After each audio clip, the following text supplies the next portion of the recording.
నమస్కారం. నా పేరు రాఘవేంద్ర అనందాస్. డివిఎస్ రాజు గారు సినీ భీష్మ ఫిలిం ప్రొడ్యూసర్. ఎన్టీఆర్కి అత్యంత సన్నిహితుడు. దాట్ల వెంకట సూర్యనారాయణరాజు డిసెంబర్ 13, 1928న ఆంధ్రప్రదేశ్ తూర్పుగోదావరి జిల్లా అల్లవరంలో జన్మించారు. డివిఎస్ ప్రొడక్షన్ అనే పేరుతో సినీ నిర్మాణ సంస్థ స్థాపించి 25 చిత్రాలు నిర్మించారు.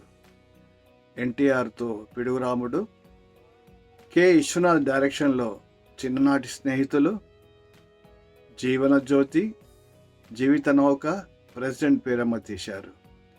డివిఎస్ రాజు గారు నేషనల్ ఫిలిం డెవలప్మెంట్ కార్పొరేషన్ చైర్మన్గా పనిచేశారు. అలాగే వీరు ఫిలిం ఫెడరేషన్ ఆఫ్ ఇండియా వ్యవస్థాపకులు.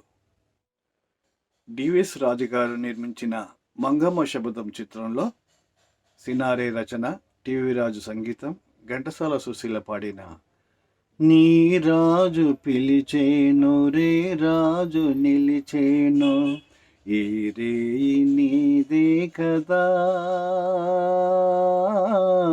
నా రాణి నీవే కదా. డివిఎస్ రాజు గారు, ఎన్టీఆర్ మంచి మిత్రులు. డివిఎస్ రాజు గారు కొత్త వారిని బాగా ప్రోత్సహించేవారు. మద్రాసులో ఫిలిం ఇన్స్టిట్యూట్ని ప్రారంభించారు.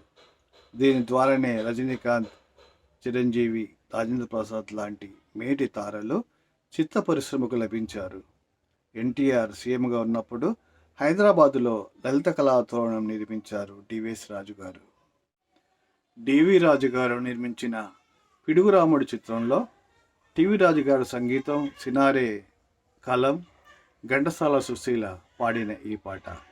మనసే వెన్నెలగా మారెను లోనా, మనసే వెన్నెలగా మారెను లోనా, వీడిన హృదయాలే కూడెను ఈ వేళ, మనసే వెన్నెలగా మారెను లోనా.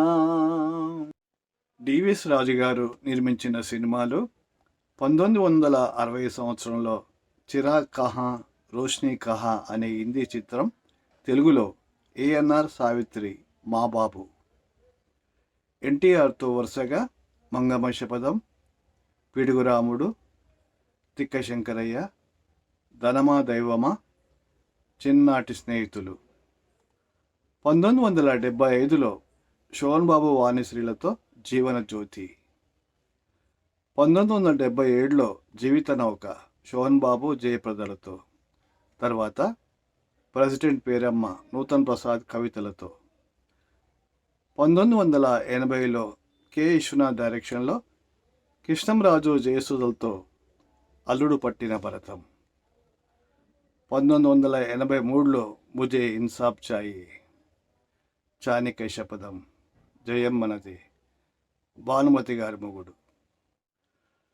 ఏపీ గవర్నమెంట్ 1988 సంవత్సరపు రఘుపతి వెంకయ్య అవార్డుతో డివిఎస్ రాజు గారిని సత్కరించింది.